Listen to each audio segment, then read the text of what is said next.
ونسلم على رسوله الكريم أما بعد أعوذ بالله من الشيطان الرجيم بسم الله الرحمن الرحيم قال الله تبارك وتعالى في القرآن المجيد والفرقان الحميد ولا تقولوا لمن يقتل في سبيل الله أموات بل أحياء ولكن لا تشعرون آمنت بالله صدق الله المولانا العظيم وصدق رسوله النبي الأمين المعين المتين الكريم ونحن على ذلك لمن الشاهدين والشاکرین والحمد للہ رب العالمین۔ عقیدت و محبت کے ساتھ بارگاہ رسالت مآب صلی اللہ تعالی علیہ وسلم میں درود پاک کا قیمتی ہار پیش فرمائے۔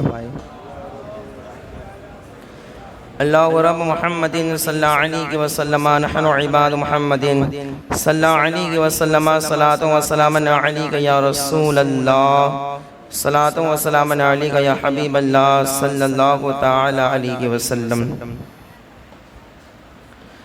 شاعر کہتا کہ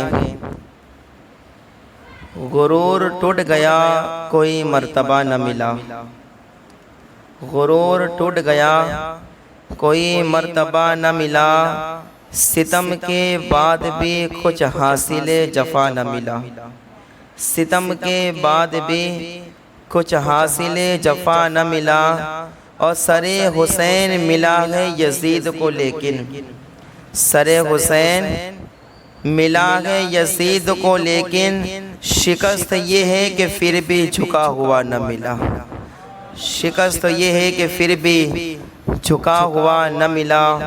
اور ایک شاعر کہتا کہ کون بھولے گا وہ سجدہ حسین کا، کون بھولے گا وہ سجدہ حسین کا، خنجروں تلے بھی سر جھکاتا حسین کا، خنجروں تلے بھی سر جھکاتا حسین کا، اور مٹ گئی نسل یزید کربلا کے خاک میں، مٹ گئی نسل یزید کربلا کی خاک میں، قیامت تک رہے سارا زمانہ حسین کا، قیامت تک رہے سارا زمانہ حسین کا۔ اور ایک شاعر کہتا کہ جہاں ہے موت وہاں زندگی حسین سے گے، جہاں ہے موت وہاں زندگی حسین سے گے، شب حیات میں ہر روشنی حسین سے گے، شب حیات میں ہر روشنی حسین سے گے، اور یزیدیوں سے ہماری کبھی بنی ہی نہیں، یزیدیوں سے کبھی ہماری بنی ہی نہیں، بنے بھی کیسے جب دوستی حسین سے گے، بنے بھی کیسے جب دوستی حسین سے گے۔ محبت سے درود پاک پیش فرمائے۔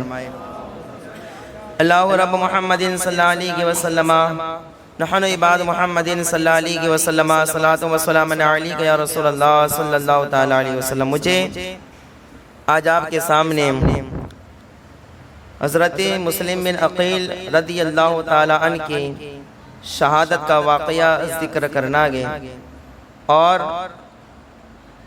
مقصد فقط شہادت کا واقعہ ذکر کرنا نہیں ہے، بلکہ اس سے حاصل ہونے والا سبق بھی آپ کی بارگاہ میں عرض کرنا گے۔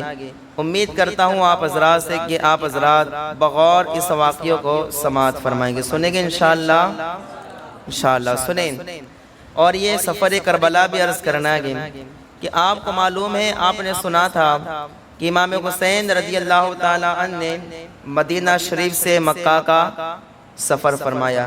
جب امام حسین رضی اللہ تعالیٰ عنہ آپ مکہ شریف میں پہنچے تو کوفہ والوں کو پتہ چل گیا کہ امام حسین رضی اللہ تعالیٰ عنہ آپ مدینہ چھوڑ کے مکہ تشریف لا چکے ہیں، تو کوفہ والوں نے خط بھیجنا شروع کر دی، اور اولاً تو پہلے کوفہ میں ایک میٹنگ ہوئی سلیمان بن سورت کے گھر پر، کہا کہ امام حسین مدینہ چھوڑ کے مکہ آ چکے ہیں، اگر ہم یہ وعدہ کر لیں کہ امام حسین کے ساتھ وفاداری کریں گے، ان کے ساتھ دھوکہ نہیں کریں گے، تو ہم امام حسین کو خط لکھ کر یہاں بلائیں، اور اگر ہم دھوکہ دیں، ان کے ساتھ بے وفائی کریں، تو ہم ان کو یہاں نہ بلائیں۔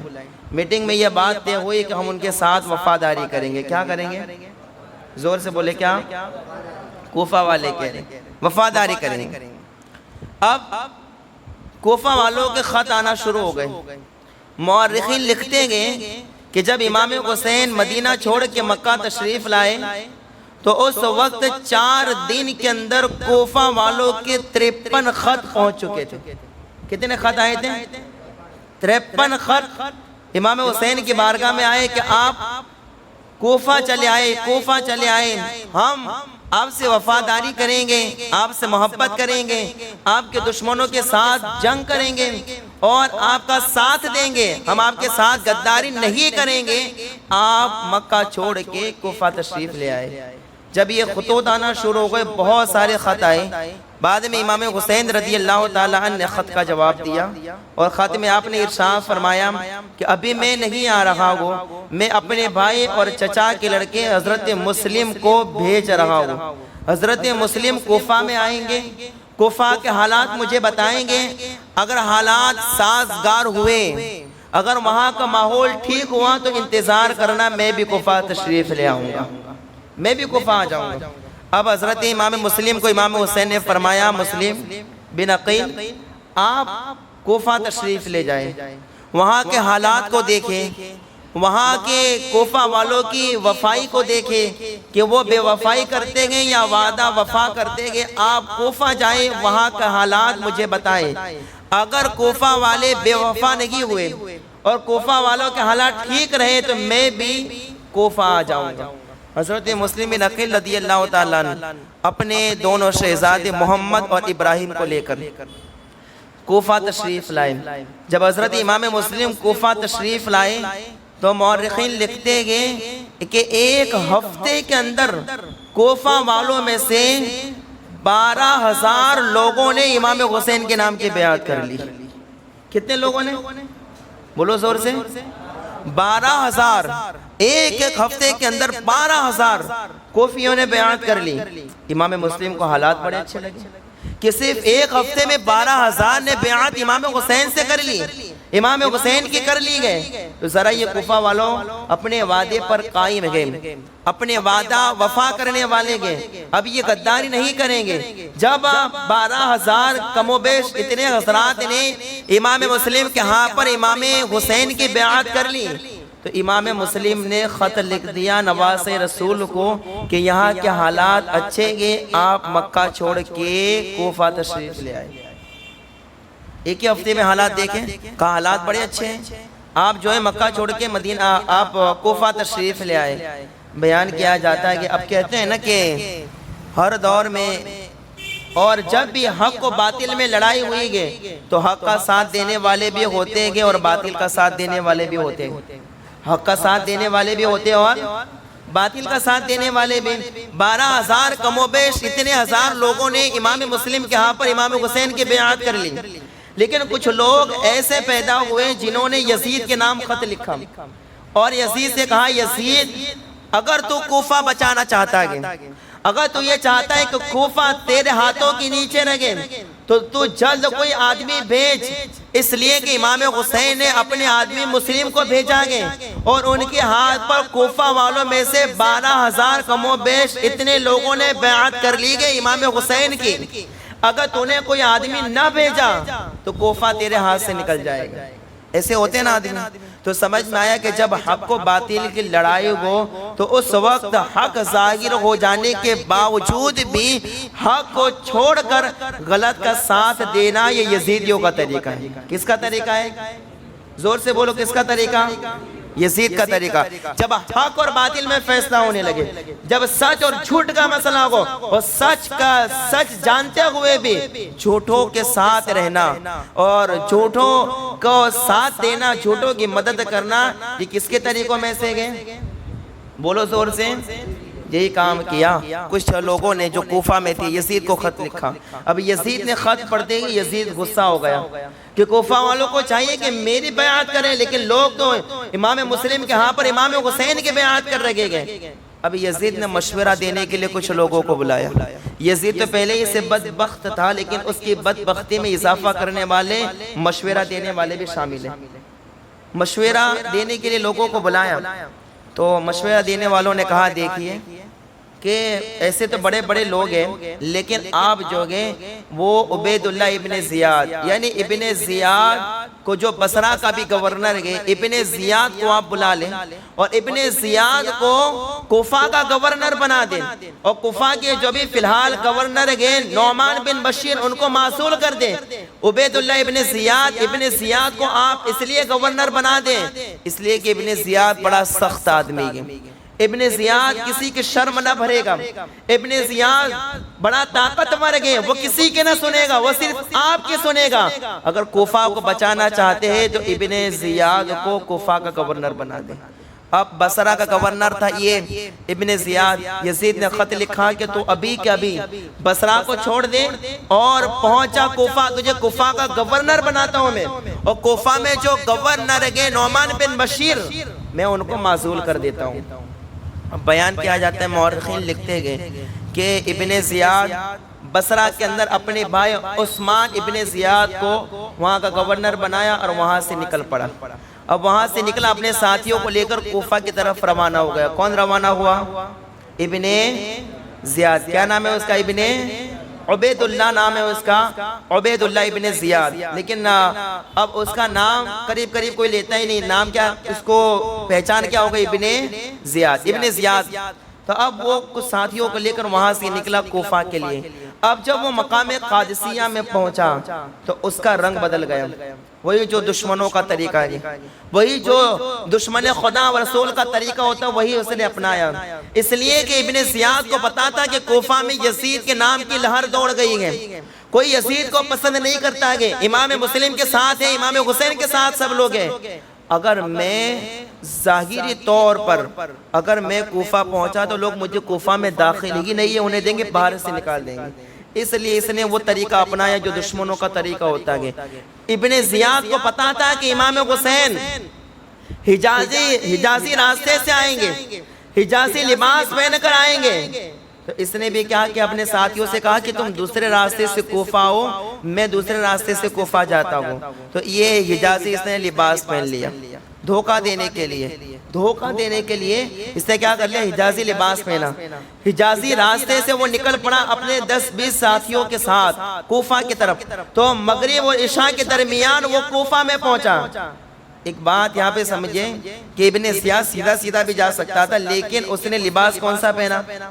حجازی لباس. کون سا پہنا؟ بولو کون سا لباس پہنا؟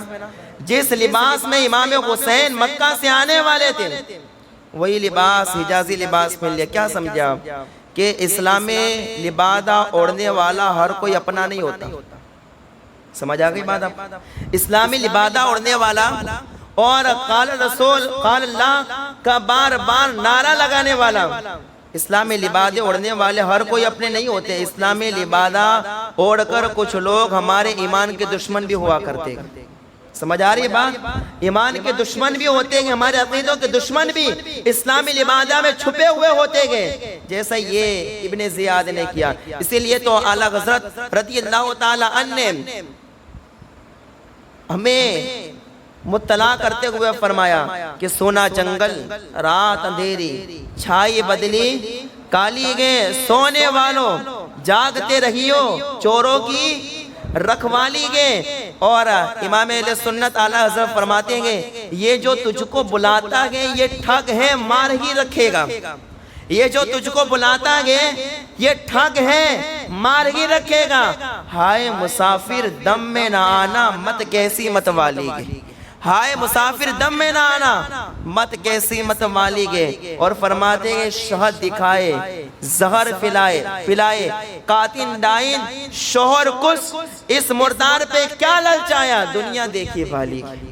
اس مردار پہ کیا للچایا دنیا دیکھی بالی گئے. تو اسلامی لبادے میں ہونے والے ہر کوئی اپنا نہیں ہوتا, ایمان کے لٹیرے بھی ہوا کرتے گئے. تو اس نے وہی طریقہ اپنایا دشمنوں والا کہ وہ حجازی لباس پہن کر اور جو کہ حجازی راستے سے وہ مغرب اور عشاء کے درمیان کوفہ پہنچا.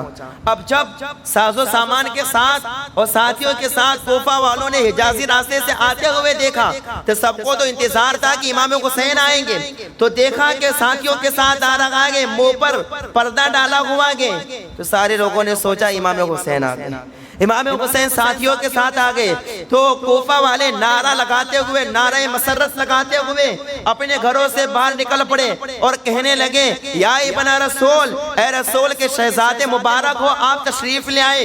ابھی اس کو پہچان نہیں سکے، رات کا اندھیرا آگے، دھوکہ دینے کے لیے حجازی راستہ اپنایا، حجازی کپڑوں کو اپنایا، حجازی کپڑے پہنے اور اس راستے سے دھوکہ دینے کے لیے وہ آ گیا اور کہنے لوگ سمجھے کہ امام حسین آئے۔ لوگوں نے نعرہ تکبیر بلند کیا، نعرہ مسرت بلند کیا، لوگ خوش ہو گئے، یہاں تک کہ جو لوگ گھروں میں تھے وہ بھی گھر سے باہر نکل آئے اور نعرہ لگایا حسین زندہ باد، حسین آ گئے، حسین آ گئے، نبی کے نواسے آ گئے، علی کے شہزادے آ گئے۔ بڑے خوشی سے لوگ آنے لگے، اتنے کہ کوفہ سے اتنے لوگ اپنے گھروں سے نکل پڑے کہ راستے میں بھیڑ ہو گئی، نکلنا مشکل ہو گیا راستے میں، یہاں تک کہ جب چلنا بہت مشکل ہو گیا تو ابن زیاد کے ساتھ جو ایک آدمی تھا اس نے کہا اے لوگوں، یہ امام حسین نہیں ہے، یہ تو امیر المؤمنین ابن زیاد ہے۔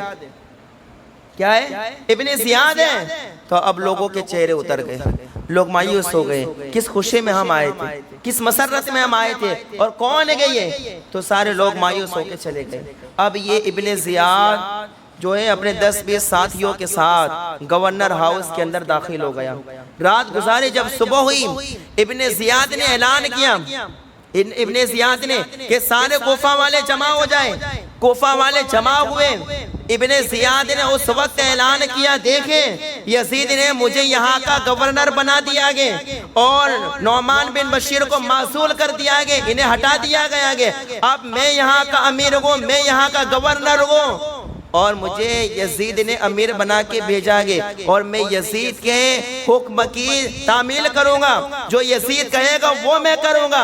اور یزید نے کہا ہے کہ میری بیعت لے لینا، تو اے کوفہ والو سنو، جو یزید کے بیعت لے لے گا تو میں اس کے ساتھ اچھا سلوک کروں گا، اور جو مسلم کے ہاں پر یا امام حسین کی بیعت کرے گا میں ان کے ساتھ بدلہ لوں گا، انہیں قتل کر دوں گا۔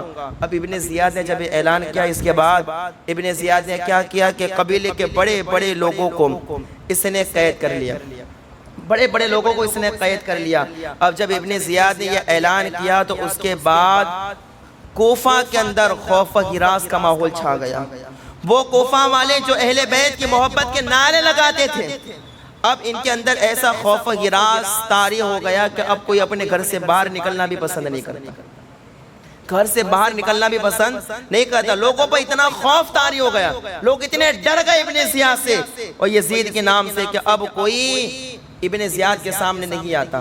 بیان کیا جاتا ہے ابن زیاد آیا ہی تھا حضرت امام مسلم کو تلاش کرنے کے لیے، امام مسلم کو۔ اب یہ کوفہ کا گورنر بنا تو اس نے کیا ہے کہ بھیج دیا لوگوں، اس نے سپاہیوں کو بھیج دیا کہ جاؤ امام مسلم کو تلاش کر کے لاؤ کہ امام مسلم کہاں پر ہے۔ اس کے بھیجنے کے باوجود بھی، تلاش کرانے کے باوجود بھی امام مسلم کا کہیں پر بھی پتہ چلا، اور امام مسلم رضی اللہ تعالیٰ عنہ یہ مختار بن عبید کے گھر پر تھے، لیکن جب امام مسلم کو پتہ چل گیا کہ ابن زیاد آ گیا یہاں پر اور میری تلاش میں گئے، تو آپ نے اس گھر میں رہنا پسند نہیں کیا، بلکہ آپ وہ گھر چھوڑ کے محب اہل بیت جو تھے، اہل بیت سے محبت کرنے والے ہانی بن عروہ کے گھر چلے گئے تھے۔ اب یہ ابن زیاد نے تلاش کروایا لیکن کہیں سے پتہ چلا، بولو کہیں سے پتہ چلا۔ اب دیکھیں اس نے کیا کیا، دھیان دے واقعے کی طرف اور اس سے سبق حاصل کرے کہ دیکھیں لوگ دھوکہ دینے والے کیسے کیسے ہوتے گئے۔ صرف شہادت بیان کرنا مقصد نہیں ہے، لوگ دھوکہ دینے والے کیسے ہوتے گئے۔ ابن زیاد نے جب سب میں تلاش کروایا نہیں ملے تو ابن زیاد نے ایک چال رچی۔ ابن زیاد کا ایک غلام تھا، اس کا نام تھا معقل، شامی غلام تھا اس کا۔ اس نے 3000 درہم اپنے غلام کو دیے اور کہا یہ 3000 درہم لے اور امام مسلم کہاں ہے، کوئی سراغ تلاش کر کہ امام مسلم کہاں ہے۔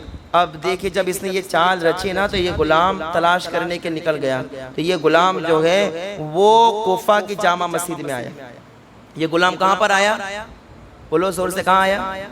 کوفہ کے جامع مسجد، اور کوفہ کے جامع مسجد کو مسجد انبیاء بھی کہا جاتا ہے۔ مورخین نے لکھا ہے مسجد انبیاء، کیونکہ یہ کوفہ کی مسجد وہ مسجد ہے جہاں پر مختلف حالاتوں میں بڑے بڑے انبیاء کرام نے وہاں پر نماز ادا کی ہے، اور اسی کے پورب کی طرف امام مسلم کا مزار بھی گیا اور لوگ دیدار کے لیے بھی جاتے گئے. تو اللہ اکبر جامع مسجد میں ہوا آیا. کس کا غلام آیا؟ ابن زیاد کا. کس کو تلاش کرنے کے لیے آیا؟ امام مسلم رضی اللہ تعالیٰ عنہ کو سراغ تلاش کرنے کے لیے آیا. جب یہ جامع مسجد میں آیا تو اس نے دیکھا کہ ایک شخص نماز پڑھ رہا ہے. مسلم بن اوسجا تاریخ میں ان کا نام آتا ہے کہ وہ نماز پڑھ رہے ہیں. یہ انتظار میں کہ یہ نماز ختم کرے تو میں ان سے پوچھوں. تو اب جب انہوں نے نماز ختم کی تو یہ معقل شامی غلام جو ہے ان کے پاس گیا. جانے کے بعد کہتا ہے میں ملک شام کا رہنے والا ہوں, ملک شام کا رہنے والا ہوں, اور میں اہل بیت سے محبت کرنے والا ہوں. میں نے سنا ہے مکہ سے کئی بزرگان دین جو گئے وہ کوفہ تشریف لائے گئے. تو کہا کہ مجھے پتہ بتاؤ کہ وہ کہاں پر گئے. تو وہ جو محب اہل بیت تھے انہوں نے کہا کہ مسجد میں دیگر لوگ بھی موجود ہیں, تو مجھ سے کیوں پوچھ رہے ہو؟ کیا کہا؟ مجھ سے کیوں پوچھ رہے ہو؟ اور بھی لوگ ہوں گے, ان سے جا کے پوچھو کہ اہل بیت کی جو افراد تشریف لائے وہ کہاں ہے, مجھ سے کیوں پوچھ رہے ہو؟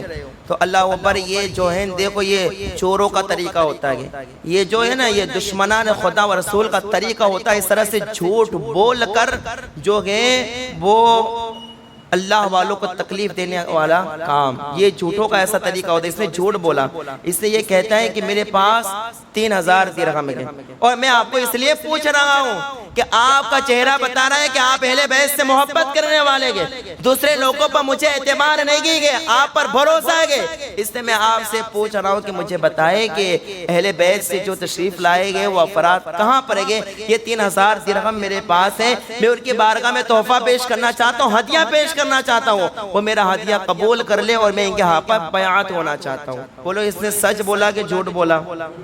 زور سے بولو, سچ بولا کہ جھوٹ؟ سمجھ میں آئے اللہ والوں کو یہ تکلیف دینے کا یہ دشمنوں کا طریقہ ہوتا ہے, جھوٹ بولتے ہیں یہ لوگ. تو اس نے جھوٹ بولا. اب وہ جو ہیں اس کے فریب میں آ گئے, وہ جو اہل بیت سے محبت کرنے والے تھے فریب میں آ گئے. ہے نا کوئی آج کل ایسا ہی ماحول ہے کہ جھوٹ کو اس طرح سے دودھ کی طرح صاف کر کے بیان کیا جاتا ہے کہ بھولے بھالے لوگ بھی اس جھوٹ میں کیا ہو جاتے ہیں, شامل ہو جاتے ہیں, اس جھوٹ کے فریب میں آ جاتے ہیں لوگ. تو اب اس نے بھی یہی جھوٹ بولا تو وہ سمجھ گئے کہ یہ بڑا وفادار ہے. تو مسلم بن اوسجا کہتے ہیں کہ ہاں تم نے صحیح سمجھا, میں اہل بیت کا محب و محبت کرنے والا ہوں, تم نے صحیح سمجھا اور تم بھی وفادار. چلو میں تمہیں بتاتا ہوں امام مسلم کہاں پر ہے. اب وہ لے گیا ہانی بن عروہ کے گھر, ہانی کے گھر جائے امام مسلم تھے. اب یہ شخص گیا, جانے کے بعد امام مسلم کے ہاں پر اس نے بیعت کی, 3000 درہم دیا اور کہا کہ میں آپ کا غلام ہوں. بولو اس نے یہ بات بھی سچ بولی کہ جھوٹ بولی؟ جھوٹ بولی کہ سچ بولی؟ جھوٹ بولی. اس نے کہا کہ میں آپ کا غلام ہوں, حالانکہ یہ غلام نہیں تھا. یہ غلام کس کا تھا؟ ابن زیاد کا تھا. لیکن سراغ تلاش کرنے کے لیے کیا جھوٹ بولتے ہیں یار لوگ. اب دیکھ اس نے یہ جھوٹ بولا اور اس کے بعد وہ روزانہ آتا جاتا رہتا, روزانہ آتا, صبح آتا اور شام کو ابن زیاد کے پاس جاتا. کیوں آتا تھا؟ رپورٹر بن کر آتا تھا کہ دن بھر رہتا تھا. امام مسلم کیا کرتے, کہاں جاتے ہیں, کس کے پاس رہتے, کیا کھاتے پیتے گئے, وہ ساری خبر شام کو جا کے ابن زیاد کو دے دیتا. اب جو یہ ہانی بن عروہ ہیں, جو ہانی, تو یہ بھی ابن زیاد کے ساتھ ان کی بڑی اچھی دوستی تھی. لیکن جب سے امام مسلم ان کے گھر آ گئے تو یہ ابن زیاد کو ملنے کے لیے نہیں گئے. کہیں کہ ابن زیاد کو پتا چل گیا کہ میرے گھر ہے امام مسلم تو وہ ان کا خون کا پیاسا ہو جائے گا, اس لیے وہ ملنے نہیں گئے. لیکن اب جب یہ غلام جا کے خبر دینے لگا کہ امام مسلم کہاں پر گئے تو ابن زیاد نے بلاوا بھیجا کہ جاؤ ہانی بن عروہ کو ملاقات کا موقع دو, ہانی بن عروہ کو میرے پاس بلا کر لے کر آؤ. اب بیان کیا جاتا ہے کہ ہانی بن عروہ کو جب بلایا گیا تو ہانی کو کوئی خطرہ محسوس نہیں ہوا کہ اسے تھوڑی پتہ ابن زیاد کو امام مسلم میرے پاس ہے. تو وہ بلا جھجک چلے گئے اور جب دربار میں پہنچے تو اس وقت دیکھا کہ ابن زیاد کے پاس جب گئے تو ابن زیاد غصے سے تل ملا اٹھا. کیا ہے؟ غصے سے تل ملا اٹھا. اب یہ تو کچھ جانتے ہی نہیں تھے, لیکن انہیں پتا نہیں تھا کہ جو معقل نامی غلام ہے وہ سارے, وہ رپورٹر تھا, اس نے ساری خبریں دے دی گئے. اب یہ تو بلا جھلک اور بلا سوچ سمجھے آپ چلے گئے، اور جب آپ وہاں پر پہنچے تو وہ بڑا غصے ہوا، اور ابن زیاد کہتا ہے کہ اے ہانی، تم نے جو ہے وہ دشمنوں کو دینے کے لیے جگہ بنا کے رکھی ہے، دشمنوں کو پناہ دیتے ہو، یزید کے دشمنوں کو پناہ دیتے ہو، کہا تمہیں پناہ دینے کا حق کس نے دیا؟ تو ہانی نے پہلے منع کر دیا، نہیں میں نے کوئی دشمن کو پناہ نہیں دی۔ لیکن اس کے بعد ابن زیاد نے معقل غلام کو سامنے لایا، کہا غلام تو آ گیا، تو جب یہ غلام کو دیکھا تو پھر ان کے ہوش اڑ گئے، کیونکہ دن بھر جو آتا تھا، روز ملاقات کرنے آتا تھا، شام کو ساری خبریں دیتا تھا، پتہ نہیں تھا ہانی کو، تو جب یہ دیکھا انہوں نے تو یہ بڑے ان کے ہوش اڑ گئے۔ تو اس کے بعد پھر وہ ہانی کہتے ہیں ہاں امام مسلم جو ہے وہ میرے گھر ہی ہے، لیکن میں نے ان کو نہیں بلایا، وہ خود آئے تھے، اے ابن زیاد مجھے موقع دے کہ میں ان کو اپنے گھر سے نکال دوں گا، اپنے گھر میں پناہ نہیں دوں گا۔ لیکن ابن زیاد کہتا ہے کہ نہیں، اب جانے کا موقع نہیں ملے گا، اب ان کو میرے پاس بلا لو۔ تو اللہ اوپر بیان کیا جاتا ہے کہ جب ابن زیاد نے یہ کہا تو وہ اہل بیت کے وفادار کیا جواب دیتے گئے؟ اہل بیت کے وفادار جواب دیتے ہیں امام مسلم ہمارے گھر کے مہمان گئے اور مہمانوں کے ساتھ دھوکہ نہیں کیا جاتا، کہا وہ میرے مہمان گئے، میرا سر تو کٹ سکتا ہے لیکن میں امام مسلم کو کبھی تیرے پاس نہیں بھیج سکتا۔ اللہ کو اکبر۔ تو اب ابن زیاد کہتا ہے کیا واقعی میں نہیں بھیجے گا؟ نہیں کہ نہیں بھیجوں گا۔ تو پھر اس نے کیا کہ ابن زیاد نے ہانی کے چہرے پر اور سر پر اس نے ڈنڈی ماری، اور اس کے بعد جو ہانی کا چہرہ اور سر لہو لہان ہو گیا۔ اس کے بعد ہانی کو بھی قید کروا دیا گیا۔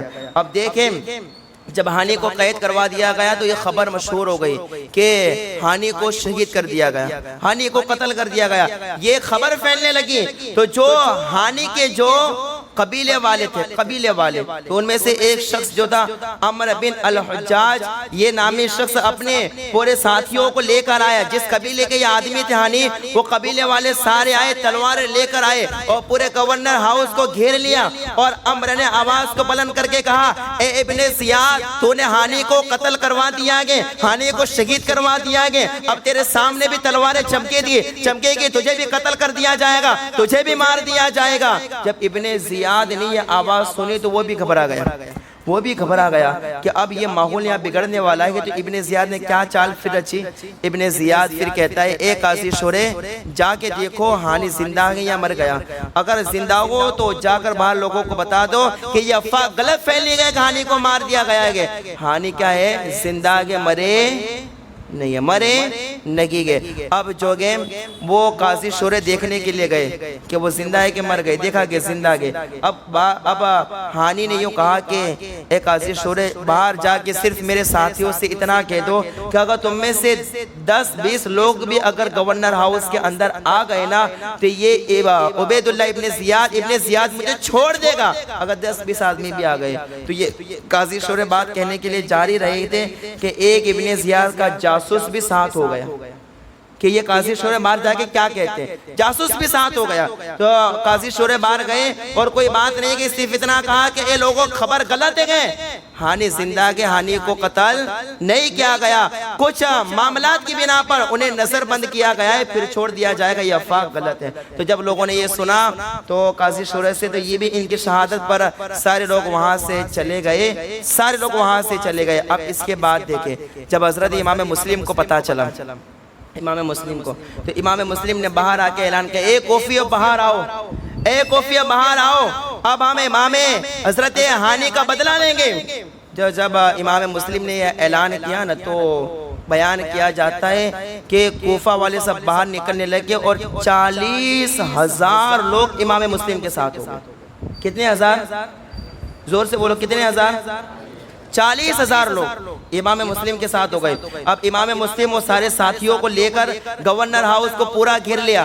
اب یہ موقع تھا پورا حملہ کرنے کا، اگر امام مسلم صرف اتنا کہہ دیتے اے ساتھیوں حملہ کر دو گورنر ہاؤس پر، تو یہ وہ ماحول تھا کہ سارے ساتھی حملہ کر دیتے، ابن زیاد بھی ختم ہو جاتا، اس کے سپاہی بھی ختم ہو جاتے، محل بھی تتر بتر ہو جاتا، یزید کا نام و نشان مٹ جاتا۔ لیکن اہل بیت کی یہ شان نہیں کہ سامنے سے جنگ کرے، اہل بیت کی یہ شان ہے کہ جب تک بات چیت کر کے معاملہ سلجھ جاتا ہو تو لڑائی نہیں کرتے، جنگ نہیں کرتے گئے، اور ان کی زندگی کا درس بھی گئے کہ سامنے سے مت لڑو، جب کوئی مقابلہ کرے اس کے بعد کوئی قدم اٹھاؤ۔ لیکن ہمارا حال تو کیا گئے، ہم سامنے کی سے الجھ جاتے گئے، سامنے ہی سے کوئی ہم سے لڑنا نہیں چاہتا لیکن سامنے سے الجھتے گئے اور لڑنے کی کوشش کرتے گئے۔ اگر امام مسلم اگر حکم دے دیتے تو سارے ساتھ حملہ کر دیتے، لیکن نہیں، آپ نے انتظار کیا، نہیں انتظار کر رہے کہ بات اگر معاملہ سلجھ جاتا ہے تو ٹھیک ہے۔ بیان کیا جاتا ہے کہ وہ انتظار کر رہے تھے، دشمنوں نے وقفے کا موقع اٹھا کر کیا کر لیا، موقع اٹھا لیا کہ ابھی یہ لوگ خاموش کھڑے گئے، تو پھر ابن زیاد نے ساتھیوں کو حکم دیا کہ جاؤ، ہم نے قبیلے کے جو بڑے بڑے لوگوں کو جو قید کر لیا ان کو جا کر کہو کہ تمہارے ساتھی جو امام مسلم کے ساتھ آئے گے انہیں جا کر کہو کہ امام مسلم سے الگ ہو جائیں، امام مسلم سے دور ہو جائیں، اگر وہ امام مسلم سے دور نہیں ہوتے گے تو انہیں بھی مار دیا جائے گا اور تمہیں بھی مار دیا جائے گا۔ ابن زیاد کا یہ حکم لے کر سپاہیوں نے کہا کہ ان کے جو بھی قید میں تھے ان لوگوں سے جا کر کہا کہ جاؤ تمہارے ساتھی جو امام مسلم کے ساتھ ہیں ان سے جا کر کہو کہ امام مسلم سے الگ ہو جائے۔ اب جو قید تھے وہ لوگ چھت پر آئے، آنے کے بعد کہا کہ اے لوگوں سنو، اگر تم امام مسلم سے جدا نہیں ہوگے تو تمہارے اولاد یتیم ہو جائے گی، تمہاری عورتیں بیوہ ہو جائے گی۔ کہا کہ امام مسلم کا ساتھ چھوڑ دو، اگر تم نے ان کا ساتھ نہیں چھوڑا تو ابن زیاد جو ہم اندر قید ہے کہ ہمیں مار دے گا۔ ہماری زندگی چاہتے ہو، اولاد کی زندگی چاہتے ہو تو امام مسلم کا ساتھ چھوڑ دو۔ کتنے ہزار لوگ ساتھ میں آئے تھے، کتنے ہزار، 40,000۔ بیان کیا جاتا ہے جب ان کے ساتھیوں نے اعلان کیا تو سارے کے سارے لوگ بھاگ گئے، صرف 500 لوگ رہ گئے۔ یہ بتاؤ یہ وفاداری ہے کہ غداری ہے؟ بولو زور سے، غداری ہے۔ یہ غداری کن لوگوں نے، سارے لوگ بھاگ گئے، وہ کتنے لوگ بچ گئے، صرف 500 لوگ بچ گئے۔ جب مغرب کا وقت ہوا امام مسلم بن عقیل نے مغرب کی نماز جب ادا کی تو 500 ساتھیوں کے ساتھ ادا کی، لیکن جب نماز ختم کر کے جب سلام پھیرا تو جو 500 تھے 500 بھی غائب ہو گئے۔ کیا ہو گئے، 500 بھی غائب ہو گئے۔ اب بچا کون، کتنے بچے، اب کون بچا؟ حضرت امام بتاؤ جن کو خطوط لکھ کر بلایا گیا ان کے ساتھ یہ دھوکہ ہوا، ان کے ساتھ یہ غداری ہوئی۔ اللہ کو بچا، امام مسلم تنہا رہ گئے تھا، آپ ادھر ادھر تشریف لے جانے لگے تو آپ نے دیکھا میں تنہا ہوں، کوئی میرے ساتھ نہیں ہے۔ تو آپ رات کے اندھیرے میں تشریف لے جا رہے تھے تو دیکھا کہ ایک بڑھیا گھر کے باہر بیٹھی گئے، اس کا نام طوعہ بتایا جاتا ہے۔ تو وہ بڑھیا سے کہنے لگے اے بڑھیا مجھے پانی پلا دے۔ بڑھیا نیک خاتون تھی، اچھی خصلت والے تھے، گھر میں گئے پانی لے کر آئی، امام مسلم کو پانی پلا، کہا لو پانی پیجئے۔ امام مسلم نے پانی پی لیا، وہ گھر میں برتن رکھنے کے لیے واپس گئی، جب برتن رکھ کے پھر واپس آئی دیکھا کہ امام مسلم یہاں پر ہی بیٹھے گئے۔ ابھی اس بڑھیا نے پہچانا نہیں کہ یہ امام مسلم ہے۔ یہ بڑھیا کہنے لگے مسافر تم نے کہا پانی پلا دو، پانی پلا دیا، اب تشریف لے جاؤ، کیوں بیٹھے ہو؟ ایک بار کہا، بڑھیا نے دوسری بار بھی کہا کہ کیوں یہاں پر بیٹھے ہو، اب جائیے۔ پھر بڑھیا نے تیسری بار بھی کہا کیوں یہاں پر بیٹھے، اب جائیے۔ امام مسلم اب تیسری بار میں فرماتے گئے اے بڑھیا میں کہاں پر جاؤں، میں تو مسافر ہوں، میرا یہاں کوئی گھر نہیں ہے، میرا یہاں کوئی پر ساتھی نہیں ہے، ہم کو تو خطوط لکھ کر بلایا گیا تھا لیکن کوفہ والوں نے ہمارے ساتھ غداری کی، اے بڑھیا میرا نام مسلم ہے۔ جیسے بڑھیا نے یہ سنا تو اللہ اکبر، وہ کہنے لگے بڑھیا کہ مجھے معاف کر دیجئے کہ میں آپ کو پہچانے لگے۔ بڑی انکساری کے ساتھ اور بڑی محبت کے ساتھ امام مسلم کو کہا کہ آپ میرے گھر کے اندر آئیے۔ امام مسلم کو گھر میں لے گئے، کھانا سامنے پیش کیا لیکن امام مسلم نے وہ کھانا کھایا نہیں، وہ بیٹے کے انتظار میں تھی۔ بیٹا آیا، بیٹا نے دیکھا کہ ماں ایک خاص کمرے کے اندر بار بار چکر لگا رہی ہے، تو ماں سے بیٹے نے پوچھا کہ اے ماں تو بار بار اس گھر میں کیوں جا رہی ہے؟ کہا کچھ نہیں ہے۔ بیٹے نے ضد کی نہیں ماں بتا کیا بات ہے، بار بار کیوں گھر میں جا رہی ہے؟ پھر ماں نے کہا بیٹے تو کسی کو مت بتانا، امام مسلم کے ساتھ دھوکہ ہوا گے، ان کے ساتھیوں نے سب ساتھیوں نے ساتھ چھوڑ دیا گے، تنہا گئے، میں نے اپنے گھر میں اسے پناہ دی گئے، ان کو پناہ اپنے گھر کے اندر میں نے دی گئے۔ اب بیان کیا جاتا ہے کہ حضرت امام مسلم گھر میں اکیلے گئے، لیکن وہ جو لڑکا تھا اس عورت طوعہ نامی عورت کا جو لڑکا تھا وہ غدار تھا، وہ جو تھا وہ شرابی تھا۔ اس نے جو ہے وہ محمد بن اشعث کے لڑکے کو بتا دیا کہ امام مسلم میرے گھر گئے۔ اب یہ محمد بن اشعث کا جو لڑکا ہے اس نے اپنے باپ کو بتا دیا، محمد بن اشعث کو بتا دیا۔ اب محمد بن اشعث نے ابن زیاد کو بتا دیا، اے ابن زیاد جس کی تلاش میں گئے مسلم کی، وہ مسلم طوعا کے گھر میں گئے۔ تو اللہ اکبر، ابن زیاد نے کیا کیا؟ ابن زیاد نے اسی محمد بن اشعث کی سرد کردگی میں یعنی اس کے ساتھ ایک لشکر روانہ کیا اور کہا جاؤ امام مسلم کو پکڑ کر لے کر آؤ۔ اب یہ پوری فوج کے ساتھ محمد بن اشعث پوری فوج کے ساتھ امام مسلم کو پکڑنے کے لیے آیا۔ بیان کیا جاتا ہے طوعا کے گھر میں تھے، جب امام مسلم طوعا کے گھر میں تھے فوج کی آواز آئی، گھوڑوں کی ٹاپوں کی آواز آئی۔ امام مسلم سمجھ گئے فوج مجھے گرفتار کرنے کے لیے آ رہی ہے۔ امام مسلم فوراً اپنی تلوار لے کر گھر سے باہر نکلنے والے تھے کہ دشمن جو گئے وہ گھر کے اندر گھس گئے اور امام مسلم کے ساتھ جنگ کرنے لگے، امام مسلم کے ساتھ لڑنے لگے، امام مسلم پر حملہ آور ہو گئے۔ لیکن امام مسلم طاقتور تھے، آپ نے تلوار کو پکڑا اور اس کے بعد ان کا مقابلہ کیا، مقابلہ کرتے رہے، دھکا مار کے سب کو باہر نکالا، پھر لوگ اندر آ گئے، دھکا مار کے باہر نکالا۔ بیان کیا جاتا ہے ایک بدبخت جس کا نام بقیر بن حمران بتایا جاتا ہے کہ وہ جو کہ امام مسلم پر ایسا تلوار کا وار کرتا ہے کہ امام مسلم کا اوپر کا ہونٹ کٹ جاتا ہے۔ کیا ہوتا ہے؟ امام مسلم کا اوپر کا ہونٹ کٹ جاتا ہے، نیچے کا ہونٹ بھی زخمی ہو جاتا ہے۔ تھوڑی دیر تک جنگ جاری رہ گئی، لیکن دشمنوں نے دیکھا کہ امام مسلم کے ساتھ ایسے مقابلہ نہیں ہو سکتا، تو یہ لوگ درخت پر چڑھ کے پتھر مارنے لگے۔ لیکن امام مسلم نے اب لڑ کے پھر لڑنے کی طاقت نہ رہے، آپ ایک دیوار کو ٹیک لگا کر کھڑے ہو گئے۔ محمد بن اشعث نے کہا کہ اے مسلم تمہارے لیے امان ہے، تمہارے لیے امان ہے، تمہارے لیے امان ہے۔ جب یہ کہنے لگا تو اللہ و حضرت امام مسلم فرماتے کہ تمہارے امان پر اب کوئی بھروسہ نہیں کیے گئے، خطوط لکھ کر بلایا بھی جاتا ہے اور پھر امان کی بات بھی کی جاتی ہے، کہا کہ اب تمہارے امان کی کوئی ضرورت نہیں ہے۔ لیکن اب امام مسلم جو گئے وہ لڑکے تھک چکے تھے، کانپ بھی رہے تھے اور آپ میں اب تلوار چلانے کی طاقت نہیں تھی، اس لیے فرمایا اے لوگوں تم کہتے ہو کہ مجھے امان ہے، اس لیے میں اپنی تلوار کو میان میں رکھ دیتا ہوں اور تم پر بھروسہ کر لیتا ہوں۔ امام مسلم نے بھروسہ کر لیا۔ اس کے بعد کیا ہے؟ دشمنوں نے ایک سواری منگائی، امام مسلم جو گئے وہ سواری پر سوار ہو گئے۔ اب یہ قافلے والے اور یہ جو فوج آئی تھی وہ امام مسلم کو کہاں لے کر جا رہے گئے؟ ابن زیاد کے دربار میں، ابن زیاد کے پاس لے کے جا رہے گئے۔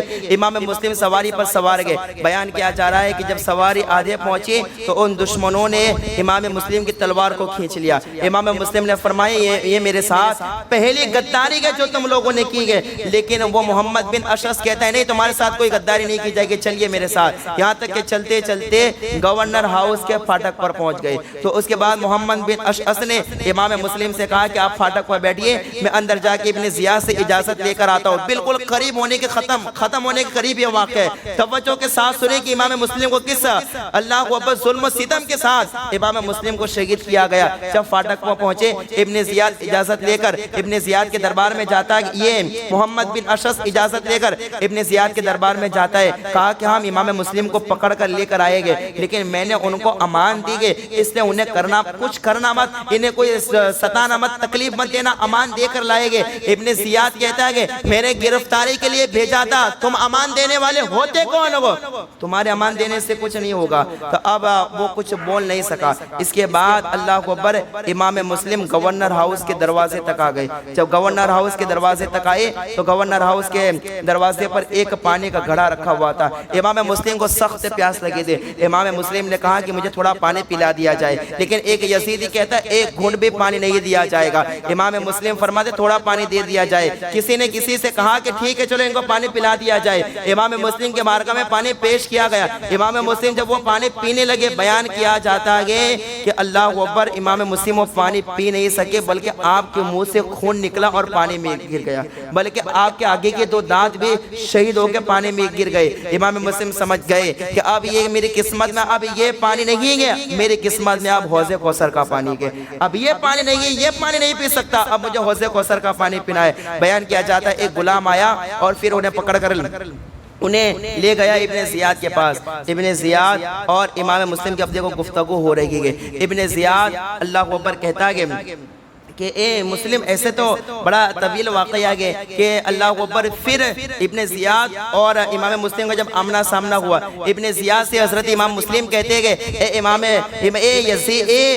اے ابن زیاد مرنے سے پہلے، شہید ہونے سے پہلے کچھ وصیت کر لینے دے۔ تو ابن زیاد کہتا ہے ٹھیک ہے وصیت کر دیتا ہوں، وصیت میں تجھے کرنے کا حکم دیتا ہوں کہ تو وصیت کر دے۔ کیا وصیت کرنا چاہتا ہے؟ اللہ اکبر۔ امام مسلم نے فرمایا ٹھیک ہے سنیے، اللہ اکبر۔ اب امام مسلم نے ایک مجمع کی طرف نظر دوڑائی کہ کسی پر بھروسہ ہو تو میں اس سے وصیت کر دوں۔ دیکھا کہ ایک ہے ابن سعد نامی ایک شخص گئے جو قریش سے گئے، تو ابن سعد کو بلایا اور کہا کہ میں اکیلے میں وصیت کرنا چاہتا ہوں۔ ابن زیاد کہتا ہے ٹھیک ہے اکیلے میں وصیت کر دیجئے۔ یہ ابن سعد کو بھروسہ کر کے لے کر گئے اور کہا کہ دیکھ میری وصیت یہ ہے کہ جب مجھے شہید کر دیا جائے تو مجھے کسی قبر میں دفن کر دینا، یہ پہلی میری وصیت ہے۔ اور کہا کہ مجھ پر 700 درہم قرض ہے، یہ قرض تو ادا کر دینا۔ اور تیسری وصیت میری یہ ہے کہ میری یہ خبر امام حسین تک پہنچا دینا کہ حضرت مسلم کو شہید کر دیا گیا ہے۔ لیکن یہ جو تھا حکومت کا چاپلوسی آدمی تھا، تو اس نے ابن سعد نے جو ہے وہ ابن زیاد کو بتا دیا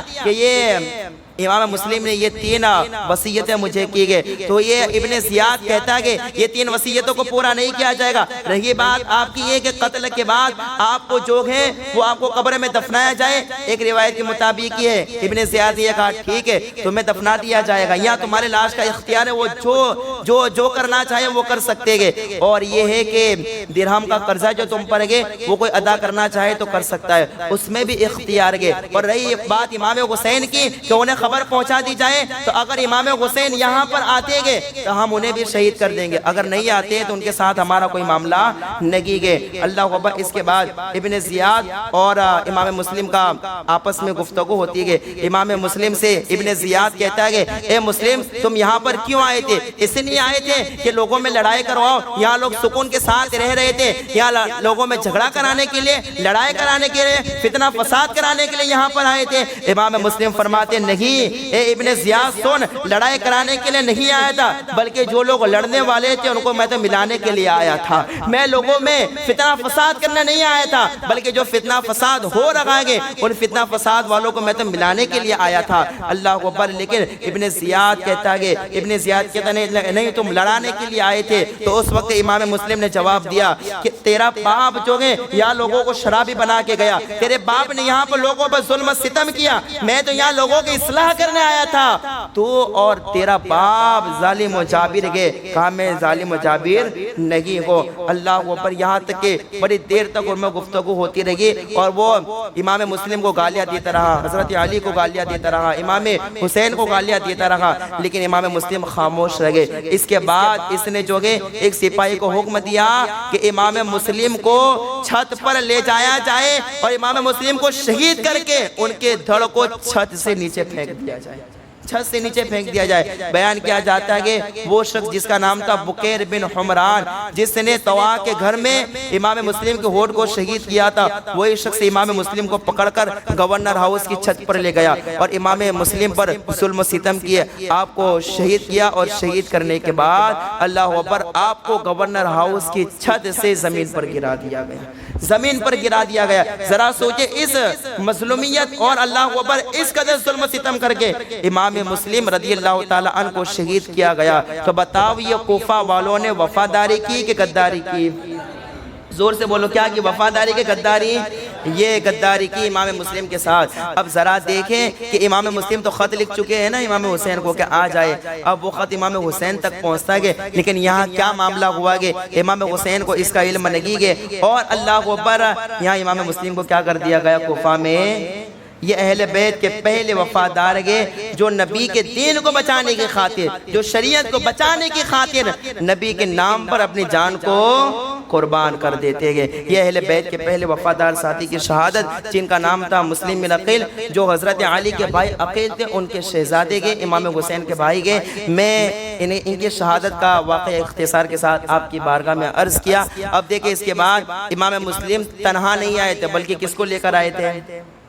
اپنے دونوں بیٹوں یعنی محمد اور ابراہیم کو ساتھ میں لے کر آئے تھے۔ امام مسلم کی تو شہادت ہو گئی، اب کوفہ میں آپ کے دونوں بیٹے بچے ہیں محمد ابراہیم، انشاءاللہ تعالیٰ کل ان کی شہادت کا واقعہ آپ کی بارگاہ میں عرض کیا جائے گا۔ یہ میں نے اختصار کے ساتھ امام مسلم رضی اللہ تعالیٰ عنہ کی شہادت کا واقعہ ذکر کیا۔ اللہ تعالیٰ اہل بیت اطہار کی قربانیوں کے صدقے میں ہمارے ایمان عقیدوں کی حفاظت فرمائے۔